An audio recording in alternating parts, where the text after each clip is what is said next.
Okay, let's call this meeting of the Marion County Board of Supervisors to order. Jake, roll call.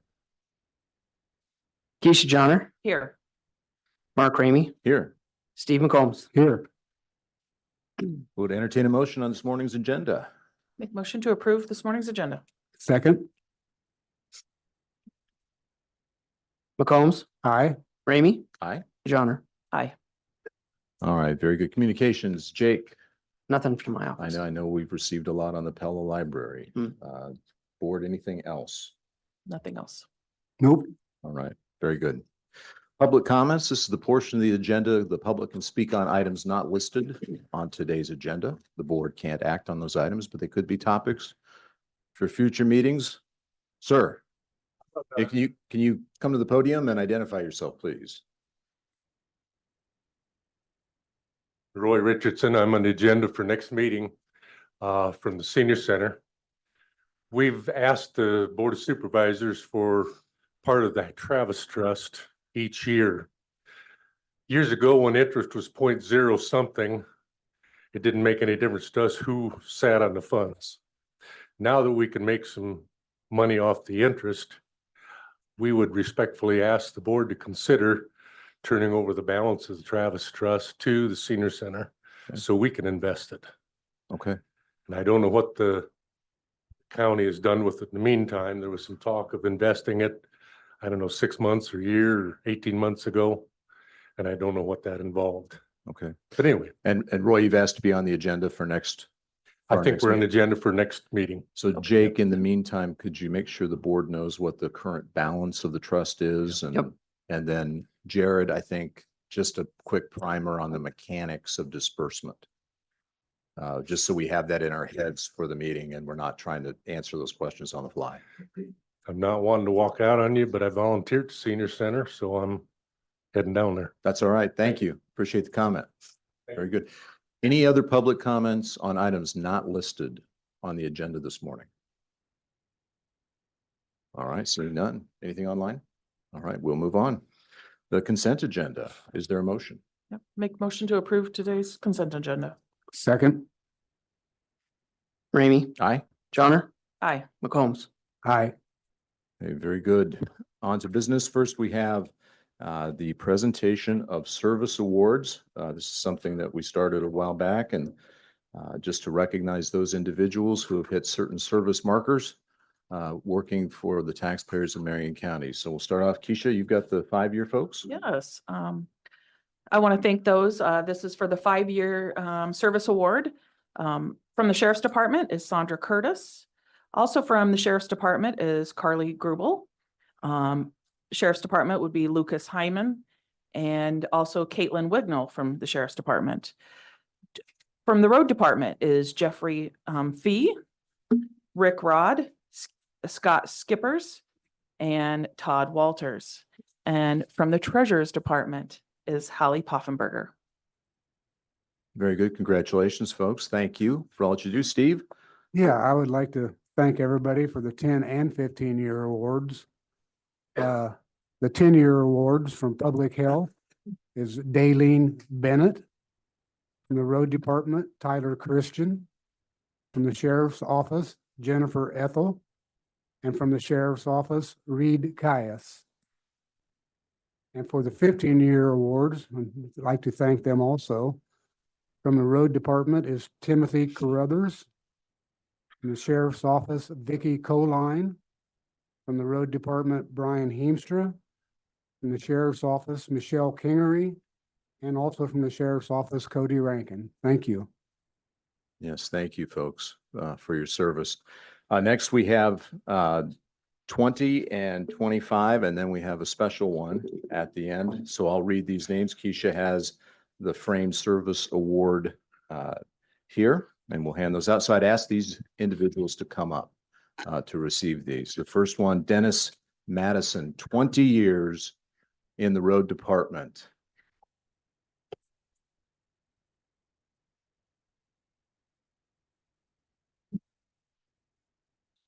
Thank you for your service. I appreciate that. Yeah.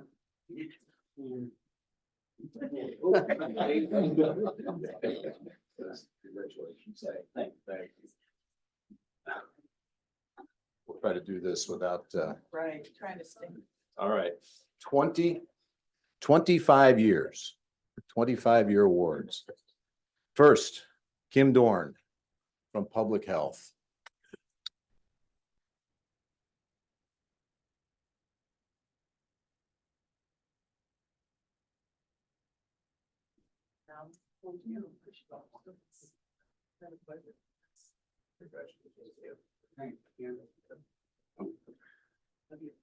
That way I'm gonna come take a picture here and just look. Next, Lisa Seddon, Human Resources.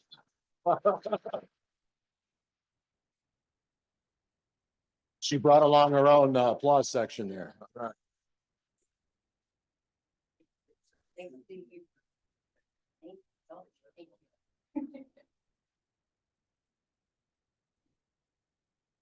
Richard Vanderveer, Road Department.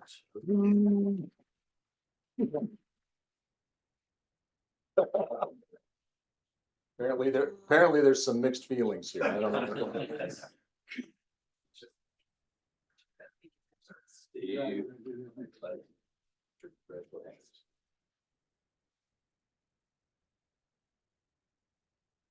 Dan Zickel, Road Department.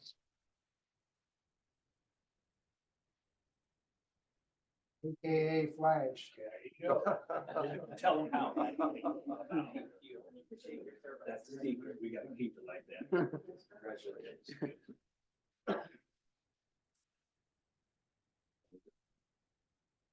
And last one. I don't have the mic. The last one here is for Steve Edwards, retiring after 44 years of service to Marion County.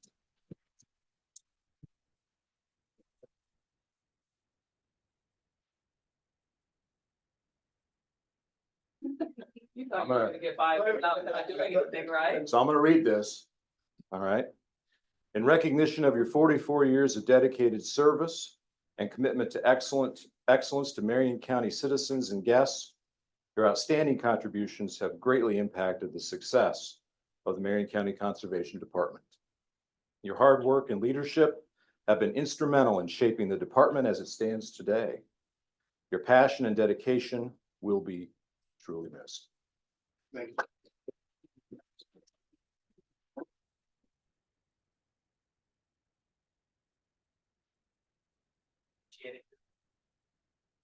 you. Only you would say that. Appreciate it. We're gonna do some pictures. We're just gonna take a quick break and we're gonna go take some pictures real quick. Yep. We're just going to take a quick break, take some pictures with the folks, and we'll be right back. All right.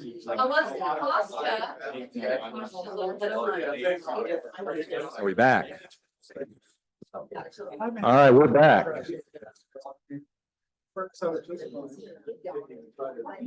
are you doing? All right, next we have an introduction. Steve, is that you? Yes, it is. All right.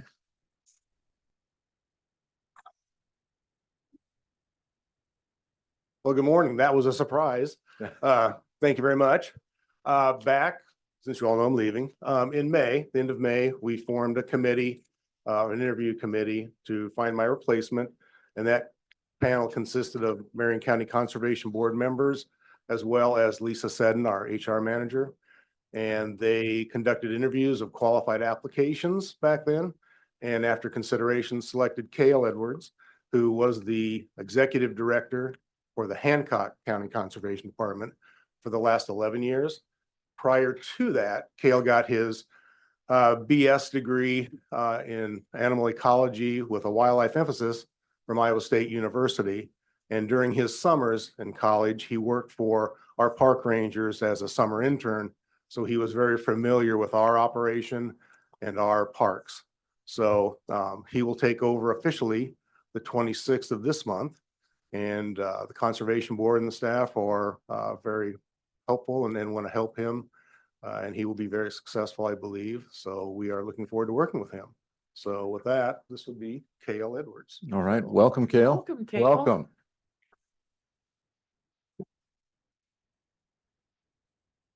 Very good. So anything can be directed towards him now, especially if Okay. there's complaints, Okay, send them towards him. okay, that's the So- handoff. All All right. right. Hey, Thank you. Cale, Very good. Thank you. do you talk as much as your dad?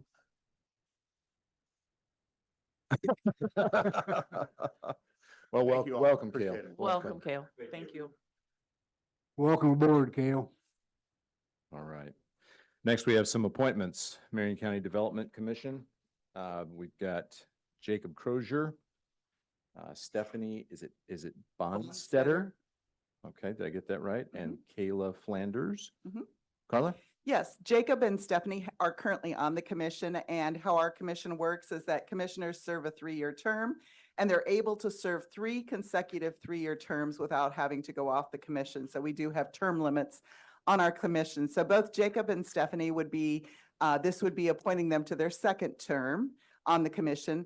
But we'd like to also acknowledge and thank Barb Kniff McCullough. She served the maximum 9 years. I don't know if served, it seems like a sentence instead of a volunteer opportunity, but Barb served for us for 9 years, did an excellent job in her role as a commissioner, but she has reached that 9-year term, so she would rotate off the board. And so we're putting forth Kayla Flanders from the Pella area to serve in Barb's seat on the commission. Kayla works at Pella Corp, and we're excited to have her as part of the team. All right, very good. Board, any questions for Carla? I don't, Carla, and I appreciate your willingness to, I thank Barb for serving, and thank you for your willingness to go out and get new, nominees, and I appreciate that, because I do also know that serving with your board, it is a monthly meeting, and there's some quarterly Plus. things. Yes, plus, so we appreciate them serving, so I don't have Okay. any problems. Steve? Yep, thank you, Carla. All right, if nothing else, we can do this in one motion if you'd like. So is there a motion, Board? Yep, I make a motion to appoint Jacob Crozier, Stephanie Bonsetter, and Kayla Flanders to the Marion County Development Commission. Second. Motion and support. Jake? Ramey, Aye. Johnner, Aye. McCombs. Aye. Very good. Thank you, Carla. Thank you. All right, we have the Pella Library letter. We've received that. I think every member of the board has received it, and this is a chance to have a discussion around that letter. I don't know if there's anybody here from Pella, from the library board. I don't see anybody, or is there somebody online? There she is. There's Mary. Okay, very well. Welcome. So, Board, I'll open the floor to discussion. I'll kick this off a little bit. We received this letter, and I want to thank you, Mara, is it Mara or Mara? Just say- Mayor, Okay, Mayor, can Mayor. you step, yeah. Mara, So everybody knows for you're here. coming. Yeah, I appreciate that. When receiving the letter, I just kind of felt that it was important that we just have maybe more of an open discussion and regarding this letter and just the board. So I don't know if you have any board members on. Do you? Okay. I have Christy Leonard online and Dara Fisher, who is the vice president here as well in Okay. person. Okay. Oh, thank you for coming. I appreciate that. So, I know that it's my understanding that from reading the letter that your board decided this on 4/9/24. So I guess I'm going to say I was a little taken back that we're just now receiving, because I know we received your email on 6/28, and I'm assuming the letter went out about at the same time. So with receiving that, I was like, okay, so is there any reason why there wasn't maybe the board was invited to one of your meetings and I didn't know it, but we couldn't have this communication just a little sooner before the letter went out? It's fair. I think that there were various factors at play that led to me hoping that this letter would not need to be sent, but ultimately it was the board's decision. And perhaps that could have been communicated better, but we did make the effort to do so directly to the supervisors, to elected officials, and to our card holders. Okay, all right. I do think that from our behalf, I would like to state some facts. Per Iowa code, we do have to fund the libraries, and we are statutorily funding the libraries above and beyond what the code says. The code is, and Jacob, if I'm saying this wrong, but like 6 3/4 cents per thousand. And we are funding them right at about 9 cents per thousand from what I have from documentation. Now, that is less than we had in the past, but we are doing above and beyond, huh? Jake, go ahead. May I interrupt? That's a cumulative number. That's a cumulative number? Okay. All right. And for FY 24, the per capita, the cents per thousand was approximately 10 cents, 10 which cents. was a per capita of 817. And for this current fiscal year, it's down to 0.09 and approximately $7.30 per capita. Yeah, so it did decrease, yes, yes. And I think the board had discussed kind of why we had went down. The county funding total had been in previous years at 95,000, and we went down to 85,000 as a total countywide. One of the reasons we considered a reduction is that we have helped with infrastructure projects within the city of Pella, Knoxville, and Pleasantville. They all did receive a decrease. So Pella's reduction was 3,700, Knoxville's was 3,500, and Pleasantville's was 3,000. In regarding the total amount, Pella does still receive the majority. They receive, this year would be $40,000 from the county. And if I can chime in, this is Christy, I'm a board member as well. And Marion can speak to these stats more specifically, but realizing that you have met the legal obligation, we are also looking at the rates of these electronic resources are skyrocketing. And again, Marion can go into more detail, but they've more than doubled in the past couple of years. So, it's appreciated that meeting the legal obligation, but we also have a demand that is, I don't know the specific numbers at other libraries, but we have a demand and a usage and a cost that has gone very much increased over the last couple of years, and it will continue to increase. I did try to look at some of those numbers. I found Bridges online, and it looks like it goes on population of the city of 10,464, and you guys pay $2,811.36. And we also pay additional amounts for any additional licenses that we get Okay. for Bridges. Both Hoopla and Canopy are pay per use models. Okay, so, and I couldn't find that information, and I think it'd be good to know from the board standpoint, what are those extra costs? I mean, what are we looking at? When you guys say of reducing the members of the rural patrons, what are you saving? So the total combined cost for Hoopla, Bridges, and Canopy over the past 3 years has gone up from close to 23,000. The following year, it was approximately 31,000. And this past year, it was close to 41,000. And then when we look at proportionate use, rural patron use of Hoopla averaged approximately 20 to 25%. And that number correlates to the percent of our total patrons who are rural resident card holders. So with the total cost of Hoopla on its own being $35,415 for this past fiscal year, 20% of that is approximately 7,000, 25% is getting close to 9,000. When the total combined cost of Hoopla, Bridges, Libby, and Canopy for FY 23-24 is considered, which again is approximately $40,700, then the approximate cost of use by rural county cardholders correlates roughly to how much the library's budget has been reduced since the last year. The formula was used for figuring the allocation of funds to the Marion County libraries. And so the 20% of the total cost for Bridges, Hoopla, and Canopy for this past fiscal year was a little over 8,000. And if we're looking at 25%, it was a little over 10,000. I know that's a lot of numbers, but Do you have a copy of those that you could leave with us, those numbers? Say, I'm not opposed to revisiting the funding. uh, But I would like to see specific numbers, you know, for how many rural residents actually use the services that you've discontinued for those residents. How many residents actually use that service? sure. And I can tell you at this time that we have approximately 2,000 cardholders who are residents of rural Marion County.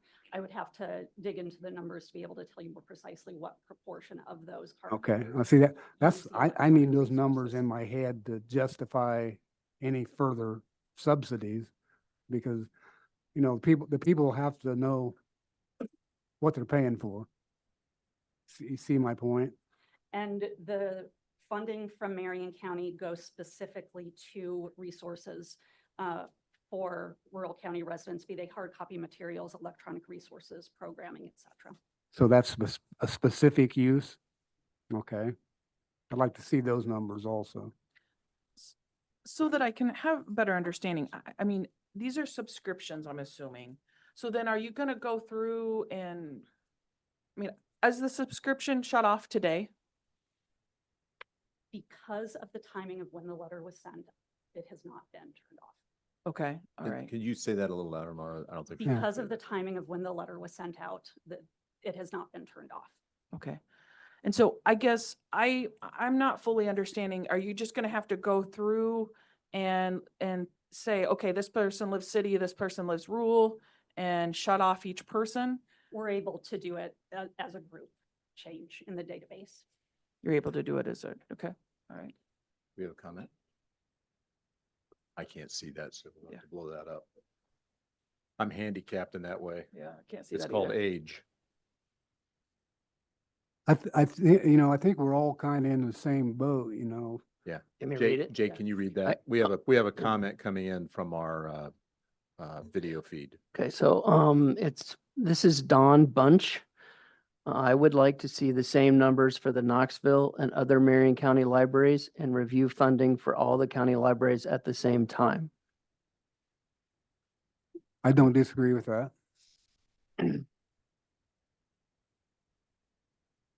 I appreciate that. And I can't speak to the specific numbers again, I'll say, but Who's speaking? sorry, this is Christy, board member for Pella. Thanks, Christy. I appreciate it. Just Yep, make- and I can't speak to the specific numbers that Mayor will get you, for usage and such, but I can say we have had just in the past week, a number of people contact us. I've had several people email me. I know my fellow board members have, I know Mara has, and I'm sure people have stopped in the library. And I'm sure you all have received, notes from folks. So I do know that there's a lot of concerned, disappointed or frustrated citizens. So again, I don't have a specific number, but I can tell you we're hearing from people. Okay. Mhm. All right. Okay. I appreciate that. Yes, we have heard from people too, Christy, obviously. Now, is it my understanding that Pleasantville and Knoxville are still providing the services as of today? Is my As understanding? far as I know. Yeah, okay, all right. So I'm assuming they're seeing cost increase too. But I struggle a little bit with some of these things and the aspect of I wish we could have had better communication. I think we could have had earlier on communication and maybe brought this to the board beforehand. And another issue is this necessarily always, is it money? I don't know. I mean, I have looked at some of the figures in which some of the salaries in which your employees, are making. And when you've got 3 employees, the top 3 making a total of $295,000, that's a lot. Is there, I weigh at those things and say, is this always a money issue?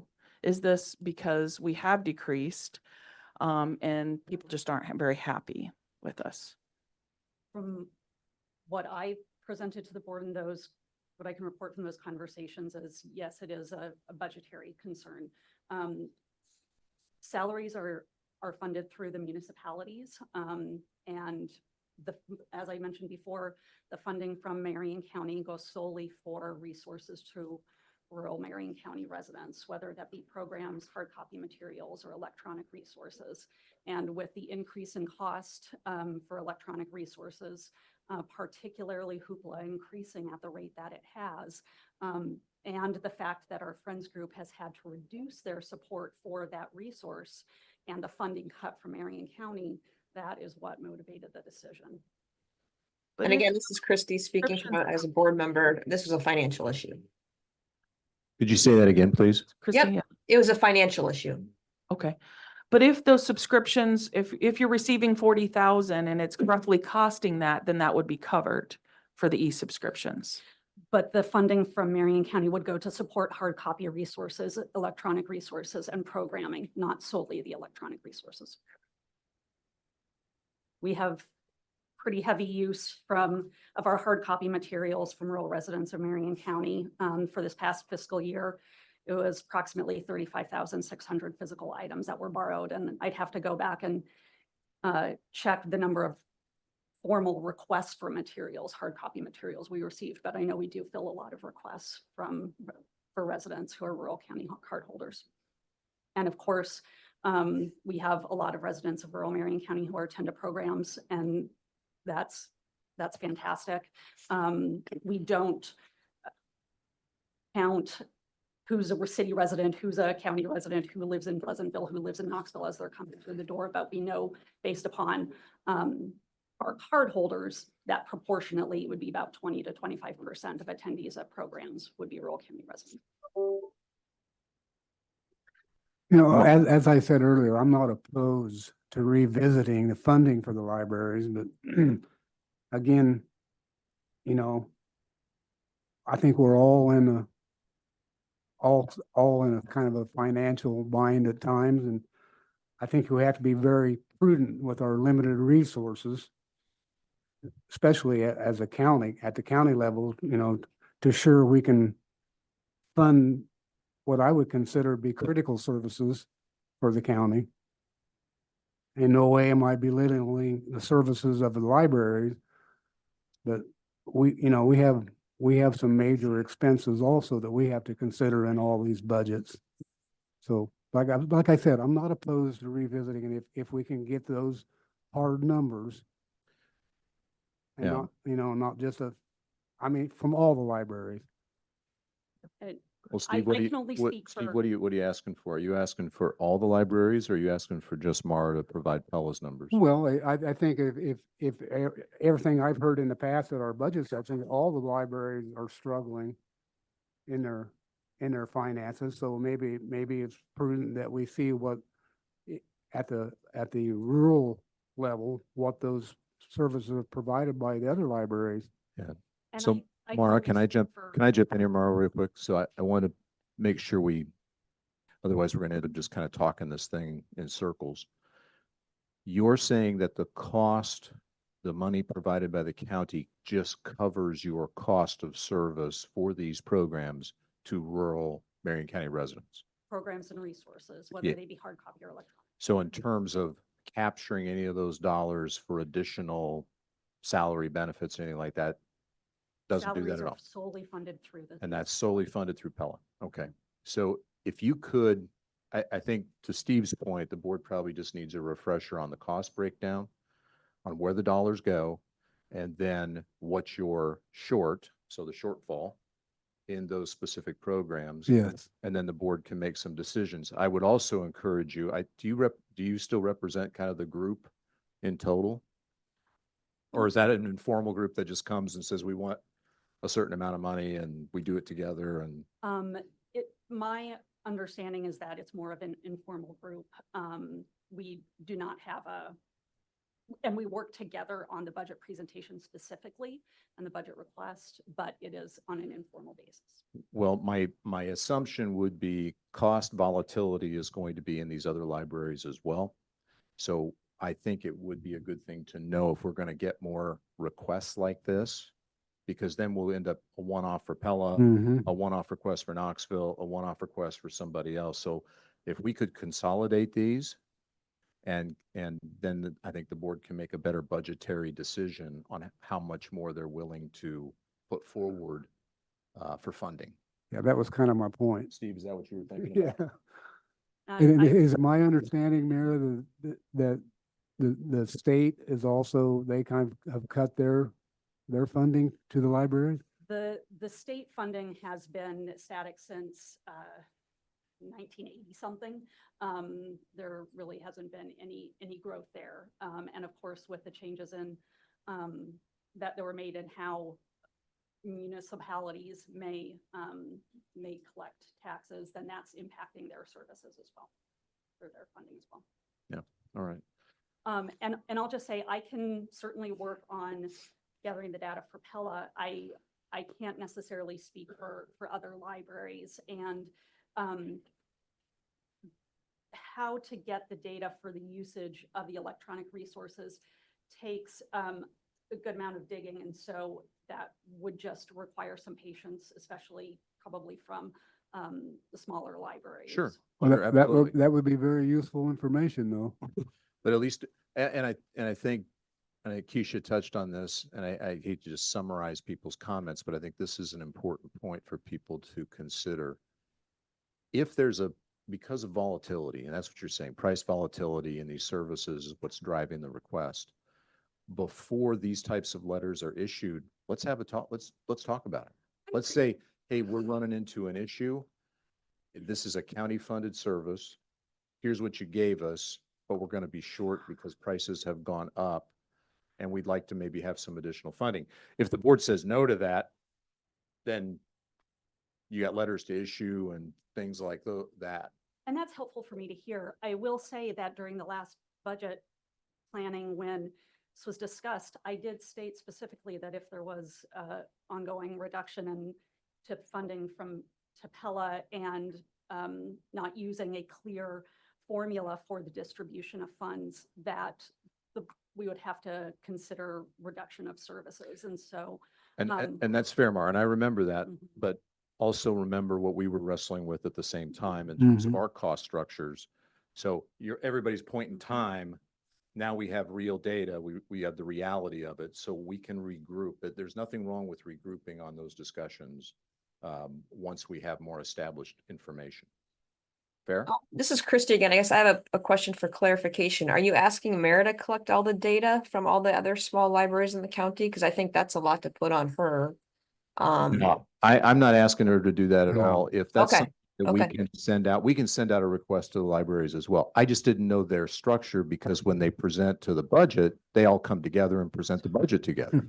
Okay, and I So- appreciate that. I think that's a lot to put on one person. Sure, My sure. second point is that, yeah, we probably could have done some things differently. Hindsight is 2020. I'll take ownership of my piece of that. So apologies on my behalf. But I guess we're at where we're at, and so we are appreciative of your willing to come back and reconsider. Obviously, no promises can be made, but it's been hard, especially for me as the rural representative. My services have been cut as well. And I have people coming to me physically in person and emailing, and it's hard. And it's hard for you all too. I know you have a limited budget, and how you divvy that up is hard too. So just want to say we thank you for your time. We thank you for reconsidering. And we'll take ownership, or I'll take ownership of my piece, and hindsight is 2020. Okay. Well, I Thank would you, Christy. appreciate Yeah. that. And if we could, if the board, I think your guys' board's meeting today, and I don't know what you have on your agenda, but I mean, could we have this, I mean, could you pause for a minute and not cancel those until we can reconvene? Is that an option at all? I mean, because if you haven't stopped it at this point, and can you hold off and then say, all right, we're gonna get the information and I'll bring that question to the board. It was Okay. a formal vote, but I can bring that question to the board. okay, Okay. appreciate that. And Mara, in terms of just collecting your information, getting it back to the board, how much time do you need? Just to give us an idea of when to put it on the agenda again. Optimistically, I could have it to you in time for the next meeting. I can't guarantee it. But I Okay, can do well, my we'll put a best. placeholder, Jake, for the next meeting. Okay. If you have it, great. If you don't, we'll push it to the next one. Sound And I fair? understand you need numbers from us, but and if we continue to offer the services, we're continuing to pay for that. So then that's taking from our budget too. So we just need to be mindful, both sides of time. Because I money respect- continues to be plunked out for us that we don't have now. Nope. What options do we have other than direct monetary funding or raising the levy rate? Well, from a budget amendment standpoint, since we've already submitted that to the state, we could do a budget amendment probably on what we propose for libraries. That would be one option. Mhm. We could probably do some additional types of emergency funding out of something, out of another fund if we wanted to. Jake, am I Yeah. close? So just speaking for, this is Fund 11, rural, excuse me, Rural Services Fund. So, there could be a combination of things. The fund is used by other areas and other departments, but also has a fund balance. So we literally rolled in the new fiscal year, July 1.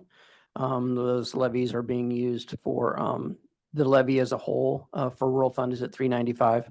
So, you guys could have flexibility if you wanted to take it from, that fund or not, depending on how you want to do it. So there are definite administrative steps that could be, gone through if you guys get to a point like that. Right.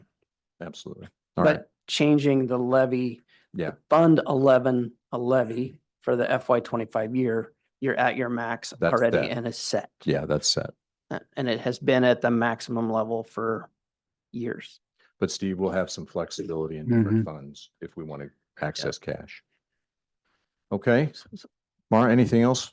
Not at this time. All right. Well, I want to thank you all for joining Yeah. thank and you having guys this for coming. conversation. Christie for Yeah. coming on. So, And, Thank you. Jake will put this as a placeholder yep, next meeting. I will. There was, I don't know if there are a few more comments there. Okay, I can't see him, so if you could Yeah. read him, that'd be great. Appears to be from the same person as before. And you want me to read them or you just note them? I can read them, I guess. I might suggest that Pella submit their numbers and then the other county libraries use the same breakdown and format to facilitate comparison.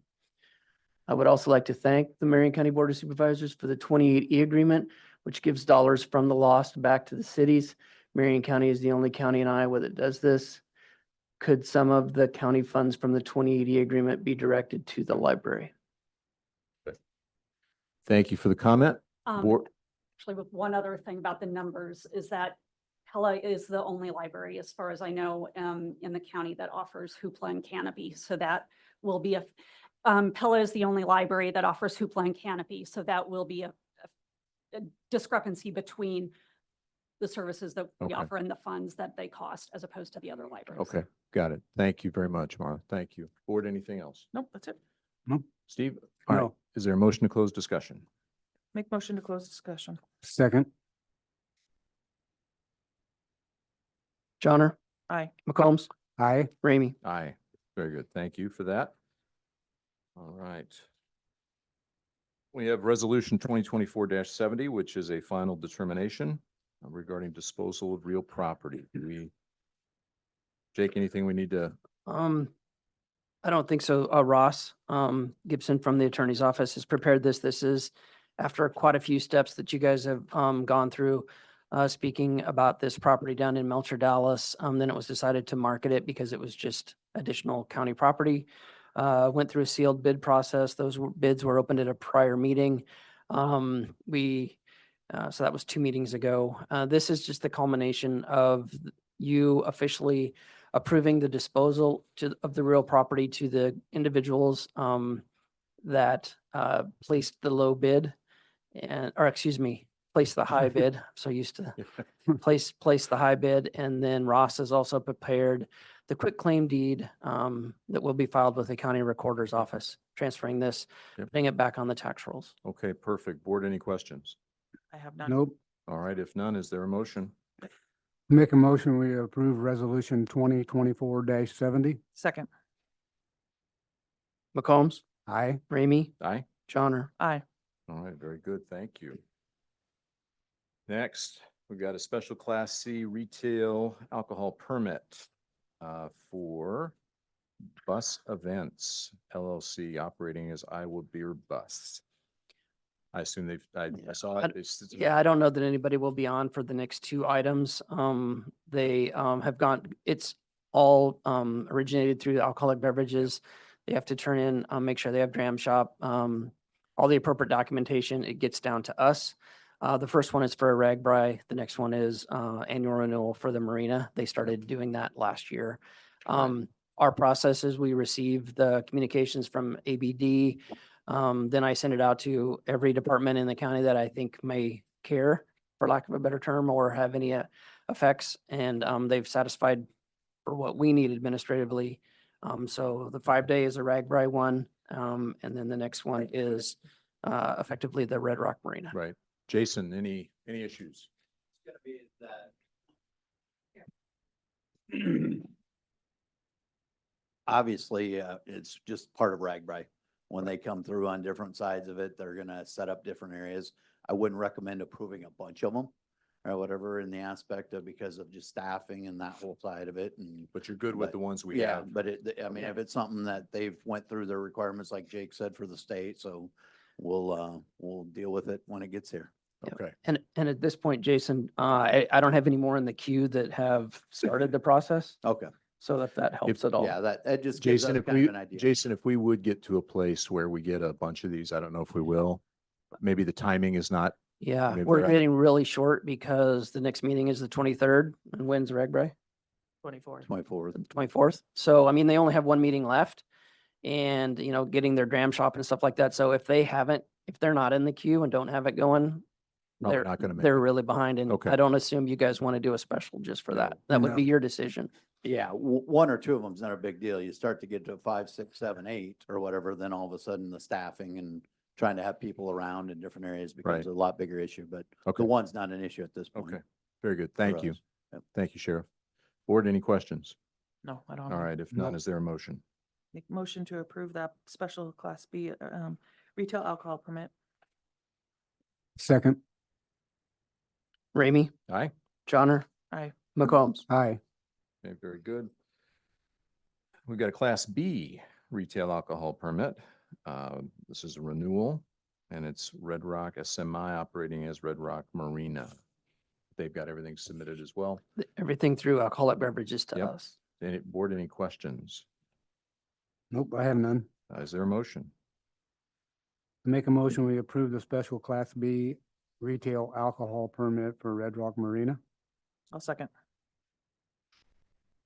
Johnner, Aye. McCombs, Aye. Ramey. Aye. Very good. 2024-71 is next. This is the approval for disbursement of funds from the Treasury. Well, maybe this one's me again too. I think this is from the last meeting as well. It's a kind of a fancy title because this is not a normal action that you guys would take. This is a unique situation.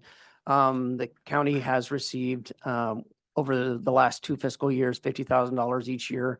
Michaela is in possession of the funds, what's called LATCF funds.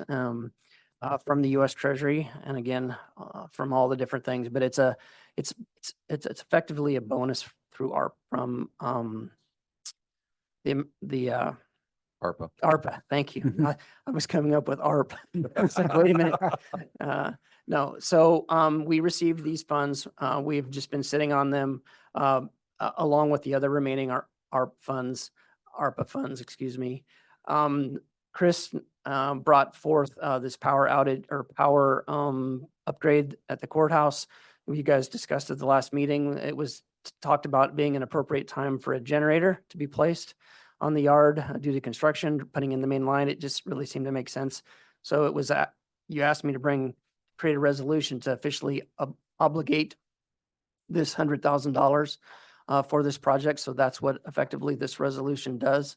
I think Chris's quotes were 103 or estimates were 103 or something like that. That probably doesn't do the power.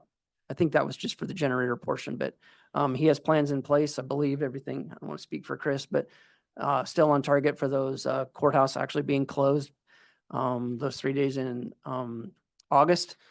And it was interesting, right after that meeting, the courthouse lost power for 2.5 hours. So that was really interesting how right after that meeting, we were sitting in the dark for that long. So it kind of shed light, if I can use that term, on this, play on words. on this project. And the other really nice thing about it is our backup generator kept the servers going so it could reach out to like conservation's building and other parts of the county. But then up on the upper level, there's a switch up there that's vital to that. And after a while, that battery went out. So this generator would then keep that going. So basically the entire county can keep getting services. So that was a lot more words than I usually use, but this resolution is for the use of LATCF funds on the new generator for Chris's right. project. Thanks, Jake. Appreciate that. Sorry, I got kind of lost. Sheriff? Just a quick Are you question. This done? is as a reminder that a month or two ago, we talked about the one at the, out at the sheriff's office. Is now the time, Chris has been working with Troy in regards to that.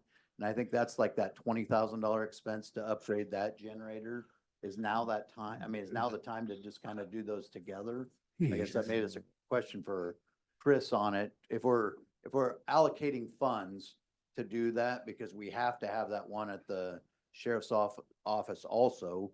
Originally, they talked about the $50,000, $60,000, $70,000 mark, but I think the electrician's saying that there's a better option, or an option, I should say, that's a lot cheaper to do that. Is that something that I guess we should be doing now So- together with this, Chris, or? So this is for the courthouse backup generator. Only, yes. Yeah. And that's all we've got on the docket right now, Jason. Right. So if there needs to be something additional, we probably should put that on the next agenda. It's gonna be a Okay, I just separate- I didn't know with the ARPA funding side of it, if to do it together or separate, but we can do it separate. Yeah, we Okay, can't, okay. we can't do it without it. So Okay, let's do it that way, that we can't make that amendment to this right now. Yeah, this is just, Jason, Uh, this funding that came in from the US Treasury, this is it. This is the only amount there is for this. The ARPA money is a oh, separate. separate deal, okay. And if Yep. that's something that needs to be just a general fund or something, Makes that sense. could Okay. be So too. different- So but I don't know. so maybe in the, between now and the next meeting, Jake, if we could just get where are we at with ARPA in Yep. terms of our commitments, how much remains uncommitted, because that's the issue. If it's Okay. 20,000, if we've got 60,000 left uncommitted, we'll at least know what our balance is. Okay, thank you. Okay. Thank you. Board, any questions on this? Thank you Nope. for the explanation, Jake. Appreciate it. Thank you, Chris, for doing the research and bringing this to us the last meeting. So, Okay, then is there a motion? yep, make motion to approve resolution 2024-71. Second, McCombs, aye. Ramey, Aye. Johnner. Aye. Very good, thank you. That's thick. Veterans District Concept Plan, City of Knoxville. Glenn, you're up. Thank you.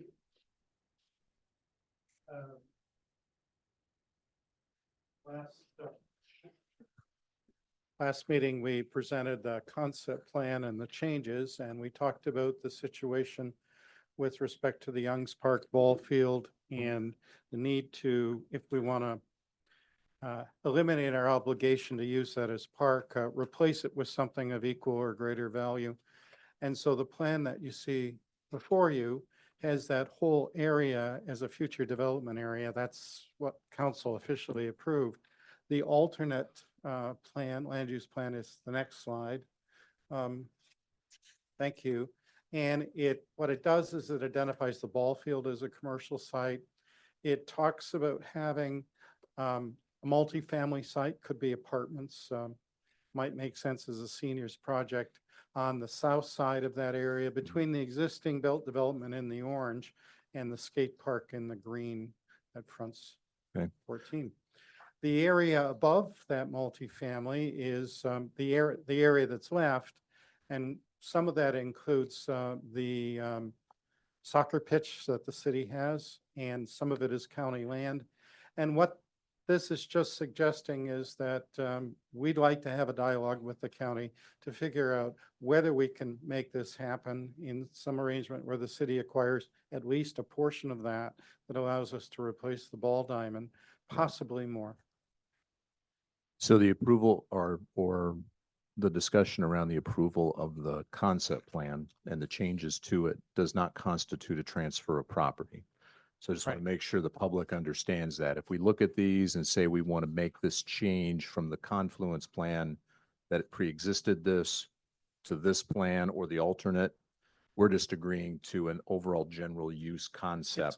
It's land use and intent. Yes. And in the case of the alternate plan, I put it in the plan and I titled that way.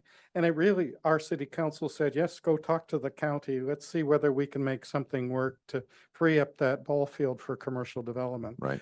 We'd want to replace the ball field with a new facility Sure. at the very least. But any specific discussions around legal transfer of property still would We come off begin of that this? discussion after this. Yes. And the process of getting the obligation as park space transferred. Yeah. Could take 1.5 to 2 years. Correct. Okay, good. Board, any questions for Glenn on the changes to the concept plan? And which do you prefer? No, Glenn, I appreciate you coming last meeting and giving time. I also wanted to make sure the public had time to review. And the concept itself, I don't have a problem with the alternate land use plan. So, You like the alternate, Keisha? yep, yeah, I'm fine. with it. Steve? Yeah, I'm fine. Thank you, Glenn, for your work on that. Thank you.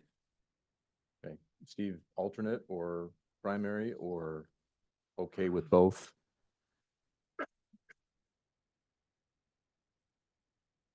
No, I'm fine with the alternate also. Okay. Board, is there a motion? This would just be amending the Yep. confluence concept plan. Yep, make the motion to amend and use the alternate land use plan for the Veteran District Concept Plan. Second, Ramey, Aye. Johnner, Aye. McCombs. aye. Very good. Glenn, thank you. Yeah, Thank you, just an update if I may, Mr. Chairman. Oh, absolutely. We talked about Block A, the block that's south of Pleasant across from the park. And the subdivision of that property begins at planning and zoning tonight. But last week we found out that Overland Properties got the low-income housing tax credits for this affordable seniors rental project. So that on the eastern half of that block, there's a 48-unit project that'll start construction later this fall. Beautiful. And Excellent. the western half is proposed for a 50-unit workforce housing rental project, market rental project. And we should have a decision on that in August. And we're Excellent. hopeful. Great. Thank you, Excellent. Glenn. Thanks I for the appreciate update, that Glenn. update. Yeah. Thank you. Very good. All right. Well, since we took action on that, we can move to the next item, which is Ragbri event lighting. Chris, is that you? Well, it's not really me, but you're gonna ask a lot of questions, so I just figured I'd get here. Is, I don't know if Wow. Megan is on at all. Megan, are you on? Okay. Yes, I am. Good morning. Good morning. Welcome. Thank you. And I believe Kylie Broadway from Musco is on and can answer some of the more technical questions. But just to give a quick introduction and overview, I'm on the entertainment committee for the Ragbri planning that is happening here July 24th. And we were kind of trying to come up with some creative ways to showcase Knoxville and use this as a way to market our community to these visitors who are coming, who could be potential future residents or potential investors in our businesses or developments that we have going on. And one idea that came to mind that would kind of help us both decorate the square, but also kind of showcase us as a very progressive and very interesting place was to use a lighting display and light up the Marion County Courthouse. And I don't know if anybody's seen these types of displays. They can get really ornate, and they've done this type of thing like at the Iowa Food Prize. They do it a lot in Europe on big old buildings, and it's just really eye-catching and a really cool way to kind of enhance the celebration. And so we started brainstorming on this. The really ornate programs are way out of our budget for this type of an event. But we were able to get in touch with Musco, and they've put together a proposal for $5,000 for us to light up the courthouse in a manner that would be attractive and fun, to kind of enhance the entertainment portion of the RAGBRAI event downtown. It would be on the west and south side of the courthouse. It's, we'll pay for it with sponsorships. You know, it's not going to be a cost to the county. And basically what we would need is some space, as laid out, in order to put up the lighting apparatus. And then we were hoping to also use county power. I know there was a question about how much amperage we'll need, and that might be a Musco question. I don't have an answer on that. But it should be minimally invasive, and you know, they'll come in and install it and then take it back out. It wouldn't be anything physically on the courthouse, and wouldn't have any permanent lasting effects. So that's kind of the quick overview. And if Kylie or Chris want to start with any questions, that would be great. Well, thank you, Megan. I think the immediate question, Chris anticipated this, is when we hear power and the need for power from the courthouse. Chris, what does that mean? So I'm just gonna, I think it's a great idea. I'm 100% in support of the lights being displayed. We just don't have an option for the power. So if they decide, if the board decides to allow it, they're gonna have to go off generators. The reason I say that is we've already committed outside power for the RAGBRAI committee for the gazebo. And that's really my only decent power source that I've got. And I know the city's gonna be set up in there with law enforcement and things of that nature. As you all know, we're gonna do a major power upgrade to the courthouse, especially on the power distribution side. I don't want to tax it any more than we already have. So if it could run off generators, I'm 100% in support of it. Okay. Megan, is that doable for you guys to run off generators? That was my understanding. Kylie, are you on from Musco and can answer that more specifically? Yes, I am on. I've also got Matt Smith with me as well. Perfect. And I believe, Matt, correct me if I'm wrong, I believe we can run this off generator. It's just a matter of, do we have the quantity generators to make this work? Yes, we could definitely run these fixtures off of a generator. Yeah, we'll just have to make sure we supply enough of them. And we, you know, one thing we don't try to reduce the amount of drop cords that we got pulled everywhere too, just for tripping hazards and things like that. Gotcha. Yep. But Chris, the footprint that they've laid out here, you're okay with? 100% fine with the footprint, with the concept. That sounds great. I reviewed all this earlier. Again, my issue is just we don't have the available power that I'd want to see go outside. So Okay. Chris, do we have anything that can go over, or can we do some, like, do we have any barricades, cones or something? I don't know if with these drop cords, that's might be my I would concern. say, I mean, obviously they're already thinking about minimizing drop cords. I'm sure Musco, this is a small project for them, has the means to cover drop cords and make it safe and limit trip hazards. I just want to make sure that, yeah, we have that covered. But I would agree wholeheartedly that probably needs to be done as well. Okay. So Steve, any questions? Nope, Chris answered them. Okay. So Megan, it sounds like we're good with the footprint as far as the placement of the lights. We just can't provide you any power, but if you've got the generators. So I'm hearing you, I'm hearing you do and can make that work. Yeah, I think we can go forward with that understanding. And if we can't, we can't, but we'll look for your approval to do it using Musco's power or some other alternative power source. All right, very good. Board, is there a motion to approve this proposal? Yep, I make motion to approve the RAGBRAI event lighting. Second. Johnner, Aye. McCombs, Aye. Ramey. Aye. Very good. Megan, thank you. Thanks, Thank you very much. We'll look forward to seeing you guys down there. All right. Updates, Steve. I have a landfill meeting in the morning. Okay. I don't have any updates. Yeah, the update I have is for mental health. So the cross region is officially over. That has been, we had our last meeting and now it's heart of Iowa. It's officially merged. There'll be a new board construction. I'll have more details on that in the next meeting. And in addition to that, we're still waiting to see what the regulations from the state will be based on the new changes to mental health and what that will look like for this region, because this could go away too in short order. As a matter of fact, all the rumors are we'll go to Polk County, but we don't have anything confirming that. Is Rachel on? Yeah, I'm on. Rachel, did I Yeah. get that okay, or is there anything you want to add? No, that's all correct. All right, very good. Well, with nothing else, is there a motion to adjourn? Motion, we adjourn. Second, McCombs, aye. Ramey, Aye, Johnner. Aye. we are adjourned. Thank you.